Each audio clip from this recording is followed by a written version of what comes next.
In the last section, we updated the number of threads that are created inside of our thread pool and observed what actually occurred. In this section, we're going to address a couple of questions you've probably got around the existence of this thread pool. So I'm going to pull up a couple of questions and we're going to go through each one. Here we go.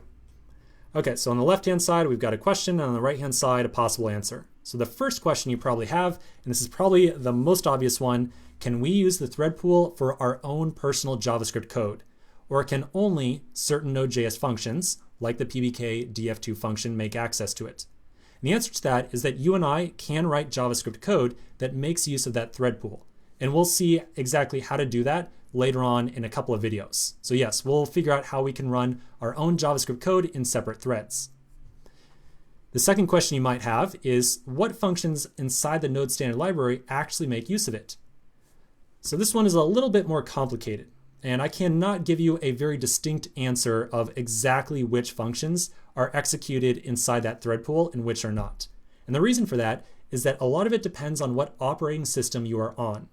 So depending on whether or not you are on Windows or a Unix-based system, you're going to see different functions getting access to the thread pool. Now, the one common thread is that all of the file system module functions, like every function inside the file system, makes use of the thread pool, no matter what operating system you're running. Now, the final question you might have here is, how does the thread pool stuff actually fit into the event loop? Remember, we wrote out some kind of like test code a little bit ago, or pseudocode, to simulate how the event loop works. You might be curious, what presence does this thread pool have in all that pseudocode that we wrote? Well, you might remember that we had that pending operations array back inside of our pseudocode example. So here's our thread pool thing. And at the very top, we had defined that pending operations array right here.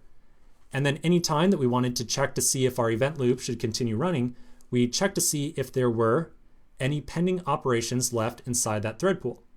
So this pending operations thing right here essentially represents code that is being executed or task that is being executed inside the thread pool. So long as that thread pool still has some code inside of it or some tasks lined up for it to run, our program is going to continue to execute the event loop. And then you might recall that inside the event loop itself, at step number 2 right here, we had said that Node looks at the pending operations array and it calls any relevant callbacks. So after we finish calculating one of our hash values inside of one of those threads, the callback that we had registered with the PBK df2 function is then executed when we go through step number 2 right here. So that's how everything kind of relates back to the event loop. Okay, so now we got some of these probably common questions out of the way. Let's continue in the next section, and we're going to start to dig into that other array that we have not spoken about. Remember, up here we also had that pending OS tasks thing. So quick break, and we'll start to dive into what this array up here meant as well. So I'll see you in just a minute.